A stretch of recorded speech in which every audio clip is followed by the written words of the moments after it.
아멘. 귀한 찬양 감사합니다.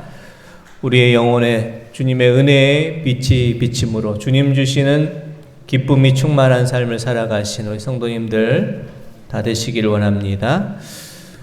우리가 종교개혁주의를 앞두고 종교개혁의 중요 정신들을 다시 한번 되돌아보고 있습니다. 종교개혁에는 중요한 5가지 정신이 있습니다. 다시 한번 종교개혁의 5대 정신을 한번 살펴보면요. 오직 믿음으로, 오직 성경으로, 오직 은혜로, 오직 예수, 오직 하나님의 영광을 위하여. 이것이 종교개혁의 5대 정신입니다. 우리가 종교개혁주의를 앞두고 우리가 이 5가지 이거는 우리가 좀 기억을 해 두시면 좋을 것 같습니다. 지난주에는 우리가 오직 성경으로 라는 주제로 말씀의 은혜를 나눴고, 오늘은 오직 은혜로 라는 제목으로 말씀의 은혜를 나누고자 합니다. 은혜라는 말은 우리가 아주 많이 사용하는 말입니다. 찬양의 은혜 받았습니다. 말씀의 은혜 받았습니다. 모든 것이 다 은혜입니다. 우리는 이렇게 은혜라는 말을 많이 사용하고 있습니다. 그렇다면 은혜라는 것은 어떤 뜻을 의미할까요? 국어사전에 보면 은혜를 이렇게 정의합니다.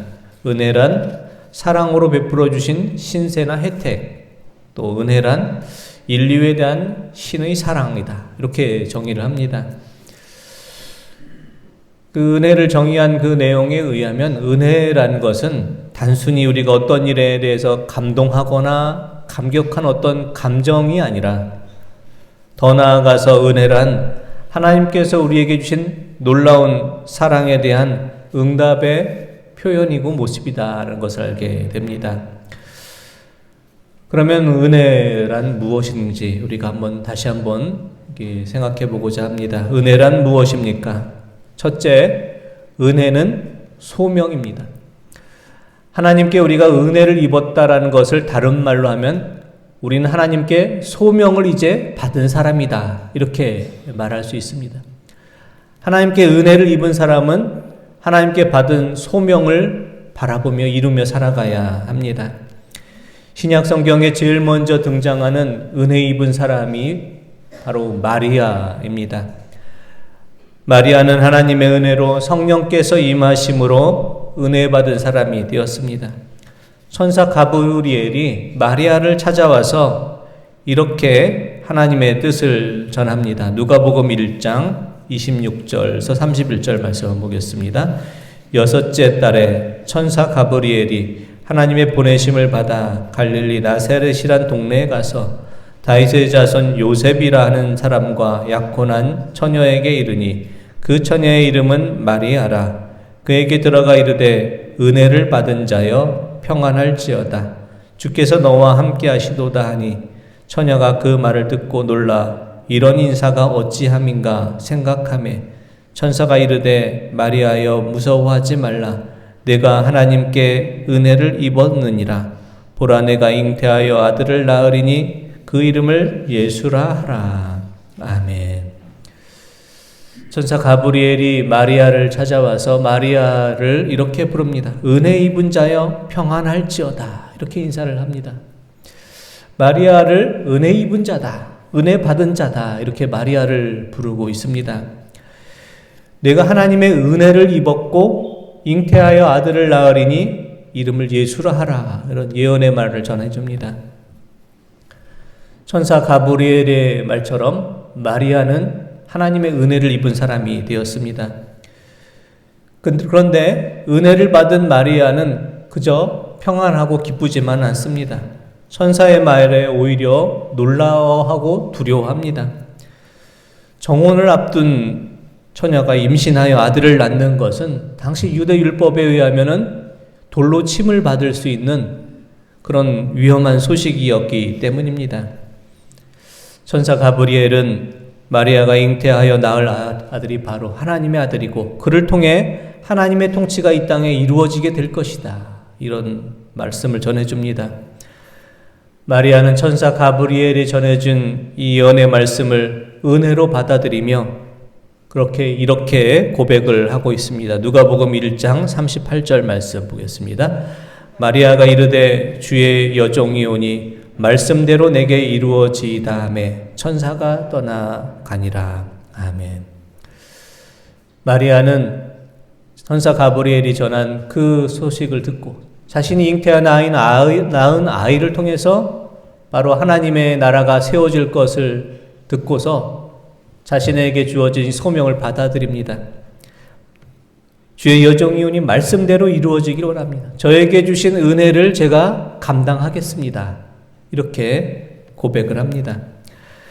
마리아를 통해서 우리는 하나님께서 주신 은혜가 마냥 좋은 것만이 아니라 때로는 그것이 우리가 감당하기 어려운 소명이기도 하다라는 것을 알게 됩니다. 마리아는 모두가 거부하고 싶은 은혜, 소명, 하나님의 선택을 받아들이기를 결심하고 하나님의 은혜 입은 자로 살아갑니다. 마리아가 받아들인 그 은혜로 인해서 우리는 예수님을 이 땅에 구주로 영접할 수 있게 되었고 예수님을 통해 구원의 은혜를 입은 자로 살게 되었습니다. 사랑하는 성도 여러분, 우리는 은혜 입은 자입니까? 그렇다면 우리는 그 은혜를 통해서 하나님의 선택을 받았고 소명을 받은 자입니다.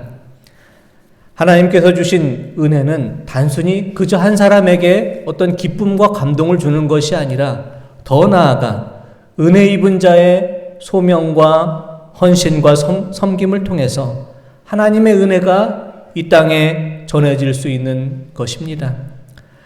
하나님의 은혜 입은 자가 되셔서 하나님께서 내게 주신 소명을 나의 것으로 받아들이시고 내게 주신 소명을 통해서 많은 사람들에게 하나님의 은혜를 전하는 소명 있는 사람으로 살아가실 수 있는 우리 성도님들 되시기를 원합니다. 둘째, 은혜는 무엇일까? 은혜는 변화입니다. 은혜 입은 사람들은 한결같이 변화된 삶을 살았습니다. 말씀을 준비하며 떠오른 찬양이 있었습니다. 은혜 아니면이라는 찬양입니다. 제가 은혜 아니면이라는 찬양 가사를 한번 읽어보도록 하겠습니다.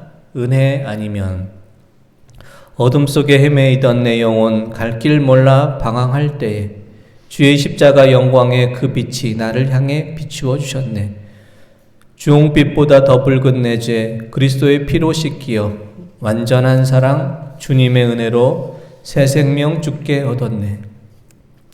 은혜 아니면 나 서지 못하네. 십자가의 그 사랑 능력 아니면 나 서지 못하네. 은혜 아니면 나 서지 못하네. 놀라운 사랑 그 은혜 아니면 나 서지 못하네. 그렇습니다. 우리는 은혜가 없으면 설 수가 없습니다. 십자가의 그 사랑과 은혜가 아니면 우리는 살아갈 수가 없습니다. 하나님의 은혜로 인해서 우리는 지금 여기까지 올 수 있었고 하나님의 은혜로 지금 여기 살아가고 있습니다. 이 시간 이와 같은 은혜로 다시 살게 된 한 믿음의 사람을 소개합니다. 그는 아프리카 노예 상인으로 온갖 죄를 저지르다가 하나님의 은혜로 노예 상인에서 목회자가 된 존 뉴턴 목사님입니다. 존 뉴턴 목사님은 회심하기 전에 선원으로 살면서 많은 죄악된 생활을 했고 노예 무역선의 선장이 되어서 아프리카 사람들을 노예로 팔아넘기면서도 자신이 행하는 일을 죄를 죄로 여기지 않고 방탕한 삶을 살았습니다. 하지만 어느 날 거센 풍랑을 만났습니다. 그 풍랑이 2주 이상이나 지속되고 도저히 이 풍랑에서 헤어날 길이 없는 상황에 처했을 때 그는 엎드려 회개합니다. 자신의 잘못을 뉘우치고 새 사람이 될 것을 결심하고 회심해서 목회자가 되었고 자신의 삶의 고백이 담긴 찬송 Amazing Grace 나 같은 죄인 살리신 이 찬송을 작사하게 되었습니다. 존 뉴턴 목사님의 이야기는 여기서 끝이 아닙니다. 은혜는 단순히 이렇게 하나님의 사랑을 받고 내가 은혜 받은 어떤 감정의 어떤 변화가 아니라 은혜에 대한 응답이 표현이 포함이 되어 있는 것입니다. 그래서 은혜는 삶의 변화를 이끌어줍니다. 노예 상인으로 방탕한 삶을 살았던 존 뉴턴은 하나님의 은혜를 통해서 노예 상인에서 목사가 되었고 그 이후로 새로운 인생을 살게 됐습니다. 노예를 잡아서 팔아넘기던 노예 상인이었던 그가 이제 노예를 자유롭게 하는, 노예도 사람이다, 그들을 우리가 노예로 부릴 수 없다, 이렇게 그 노예를 자유롭게 하는 일에 생명을 바치며 살아가는 존 뉴턴 목사로 변화된 삶을 살았습니다. 존 뉴턴 목사님의 노력으로 인해서 그가 죽던 1807년 영국에서 노예 거래 금지법이 제정되었습니다. 하나님의 은혜로 변화된 존 뉴턴 목사로 인해서 그는 세상을 변화시킨 한 사람이 된 것입니다. 사랑하는 성도 여러분, 우리가 은혜 받은 자입니까? 그러면 우리는 새롭게 변화된 삶을 살아가야 됩니다. 우리가 변화되고 더 나아가 변화된 우리를 통해서 세상을 변화시킬 수가 있어야 합니다. 우리가 살아가는 목적이 단순히 세상에서 인정받고 세상에서 높이 되고 세상에서 이름을 떨치며 살아가고자 하는 그런 인생이 아니라 나 같은 죄인 살리신 주님의 은혜가 참으로 귀하고 놀라운 것임을 고백하며 변화된 모습으로 살아가야 합니다. 우리가 살아가는 세상은 비정한 세상입니다. 우리 자신들, 각자 자신들 한 사람의 이익만을, 혼자만의 이익만을 챙기는 그런 이기적인 세상 속에 살고 있지만 우리가 함께 살아가는 이 세상 속에서 억울한 일을 당하고 어려운 일을 당한 이들의 친구가 되고 위로자가 되는 삶을 우리가 살아가야 합니다. 지난주 토요일이었던 10월 15일 오전 6시 20분경에 경기도 평택시에 위치한 SPL 제빵공장에서 근무하던 23살의 여자 직원이 앞치마가 샌드위치 소스 배합기 기계에 빨려 들어가서 상반신이 끼어서 그 자리에서 숨지는 사고가 발생했습니다. 이 사고의 원인은 3인 1조로 일해야 되는 근무 안전규칙을 어기고 비용 절감을 위해서 혼자 일하다가 일어난 사고로 알려졌는데, 더 큰 잘못은 이 사고가 일어났는데도 불구하고 기계를 멈추지 않고 빵 만드는 게 계속 돌렸다는 것입니다. 많은 이들이 피 묻은 빵을 먹을 수 없다 외치며 불매운동을 벌이고 있습니다. 심지어 빵을 만들다 숨진 이 여자 직원의 빈소, 장례식장에 그 회사에서 경조사 물품으로 빵 2박스를 보냈다고 합니다. 이것은 관례적으로 하는 일이라고 합니다. 그때 빵 회사이기 때문에 또 애경사 때 빵을 보내는 게 관례이지만 아무 생각이 없는 것이죠. 빵을 만들다 죽은 그런 자식 그게 빈소에 그 빵을 받은 유족들이 너무나 마음이 아파서 눈물을 흘렸다고 합니다.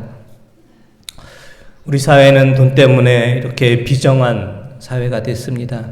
사람의 안전보다는 돈을 버는 것이 더 중요해졌고, 사람이 죽어도 기계는 돌아가야 된다, 이런 사회가 됐고, 빵을 만들다 죽은 이의 빈소에 그런 경조사 물품으로 빵을 보내는 그런 다른 사람에 대한 배려와 그런 사랑이 전혀 없는 이런 비정한 사회를 우리는 살아갑니다.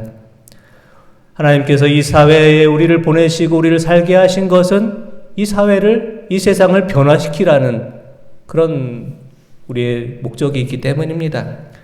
우리에게 하나님께서 은혜를 주시고 이 땅에 살게 하신 것은 비정한 이 세상에 온기가 돌게 하고 사람의 향기가 나게 하고 돈보다 사람이 귀한 이 소중하고 당연한 이치를 세상에 전하게 하기 위해서입니다. 하나님의 은혜를 입은 사람은 더 이상 사람의 마음을 아프게 하고 이웃의 고통을 외면하고 돈 앞에 비정한 마음을 품지 않는 사람입니다. 하나님의 이 은혜를 입은 우리로 인해서 그 하나님의 은혜로 우리가 변화되고 더 나아가 이 땅을 변화시켜야 될 것입니다. 하나님의 은혜로 우리가 변화되어 우리가 이 세상의 악한 것에 동화되지 않고 우리가 사는 세상을 하나님의 은혜가 함께하는 하나님 보시기에 좋은 세상으로 회복시키는 하나님의 은혜 입은 자로 살아가시는 우리 성도님들 되시기를 원합니다. 세 번째, 우리는 결론으로 우리가 은혜를 입었다는 것은 은혜 입은 자답게 살아가야 한다라는 실천과 행함이 포함되어 있습니다. 은혜에는 두 가지 은혜가 있다라고 합니다. 값싼 은혜, 값비싼 은혜입니다. 값싼 은혜란 무엇입니까? 독일의 보네퍼 목사님은 값싼 은혜에 대해서 이렇게 말씀했습니다. 값싼 은혜는 그리스도를 따름이 없는 은혜, 그리스도를 따름에 따른 고난이 없는 은혜, 성육신의 실천이 없는 은혜를 말합니다. 즉 그리스도의 제자로서의 삶이 없는 신앙은 싸구려 신앙에 불과합니다. 우리의 받은 은혜를 값싼 것으로 만들지 않기를 원합니다. 값싼 은혜는 그리스도를 따르지 않는 은혜를 말합니다. 그리스도를 따르며 고난을 피해가는, 고난이 없는 그런 은혜입니다. 성육신의 실천이 없는 그런 은혜는 값싼 은혜에 불과합니다. 주님의 말씀대로 행함과 실천이 없이 그저 말로만, 입으로만 믿음을 말하며 주님께서 주시는 믿음의 열매만을 먹고 은혜와 사랑만을 누리려고 한다면 그것은 값싼 은혜입니다. 2차 세계대전 중 보네퍼 목사님은 자신이 받은 은혜를 값싼 은혜가 아니라 값비싼 은혜로 여기고 살았습니다. 당시 독일의 모든 교회가 히틀러의 제국주의를 찬성하고 히틀러의 독재를 지지하고 나왔을 때 보네퍼 목사님은 고백교회 운동을 일으켜 히틀러의 제국주의에 반대했고 히틀러를 암살하려는 계획을 세우다 발각돼서 결국 1945년 4월 9일 39살의 나이로 사형에 처해졌습니다. 이 보네퍼 목사님은 이런 말을 남겼다고 합니다. 하나님이 인간이 되어 오신 것은 인간으로 하여금 하나님이 되게 하기 위함입니다. 이런 말을 했다고 합니다. 하나님께서 우리에게 은혜 주셔서 우리를 하나님의 자녀로 살게 하신 것은 하나님의 손과 발이 되어서 세상에서 고통받는 자들에게 하나님의 사랑을 전하는 자가 되어야 된다는 말씀입니다. 하나님께서 우리에게 주신 은혜가 그저 값싼 은혜가 아니라 값비싼 은혜가 되게 해야 할 것입니다. 우리의 은혜가 값비싼 은혜가 되기 위해서 주님의 뒤를 따르는 자가 되고 주님의 뒤를 따를 때 고난을 우리가 두려워하지 않는 자가 되고 주님 주신 말씀을 그대로 실천하며 행하는 자로 살아가실 수 있는 우리 모든 성도님들 되시기를 원합니다. 하나님께서 우리에게 이와 같은 은혜를 주신 이유는 무엇입니까? 에베소서 2장 10절 말씀 보겠습니다. 우리는 그가 만드신 바라 그리스도 예수 안에서 선한 일을 위하여 지으심을 받은 자니 이 일은 하나님이 전에 예비하사 우리로 그 가운데서 행하게 하려 하심이니라. 아멘. 하나님께서 우리에게 은혜 주신 그 이유는 무엇입니까? 우리로 선한 일을 행하게 하기 위함이다. 이렇게 됐습니다. 선한 일은 그저 우리가 세상에서 착한 사람으로 산다라는 것이 아닙니다. 선한 일이라는 것은 하나님의 뜻이 바로 성경에서 말하는 선한 일은 하나님의 뜻을 행하는 것을 말합니다. 우리에게 은혜 주신 것은 이 세상 속에서 하나님의 뜻을 선포하는 자로 하나님의 뜻을 행하며 이루는 자로 살게 하기 위함입니다. 우리가 살고 있는 이 시대는 여전히 부조리합니다. 부패한 가톨릭 교회로 어두웠던 중세교회가 개혁되고 새로워지고 다시 회복되어진 것처럼 이 시대에 다시 종교개혁이 이루어야 된다. 다시 교회가 새로워져야 된다. 이렇게 외치는 때입니다. 우리가 오직 은혜로 살아가면서 그리스도 예수 안에서 선한 일을 행하며 오늘 우리가 살아가는 시대에 새로운 종교개혁을 일으키는 성도님들 되시길 원합니다. 하나님께서 내게 주신 그 은혜를 내게 주신 소명으로 여기며 우리에게 주신 소명을 잘 이루시기 원합니다. 하나님께 받은 은혜 받은 자답게 우리가 새롭게 변화되고 우리가 사는 이 세상을 하나님 보시기 아름다운 세상으로 변화시키는 우리도 변화되고 세상을 변화시키는 그런 삶을 살아가시기 원합니다. 우리에게 주신 그 은혜가 값싼 것이 아니라 값비싼 은혜가 되기 위해서 주님의 말씀 그대로 행하며 실천하며 살아감으로 오직 은혜로 살아가실 수 있는 우리 성도님들 되시기를 원합니다. 기도드리겠습니다. 하나님 아버지, 오직 은혜로 살기를 원합니다. 하나님께서 주신 은혜 받은 자가 하나님께서 주신 소명을 이루는 자임을 기억하며 저에게 주신 은혜를 통해 하나님 주신 소명을 이루는 자로 살게 하여 주시옵소서. 하나님의 은혜를 받은 저희가 새롭게 변화되고 변화된 우리가 세상에 나아가 이 땅을 변화시키기를 원합니다. 은혜 받은 저희가 새롭게 변화된 모습으로 살게 하여 주옵소서.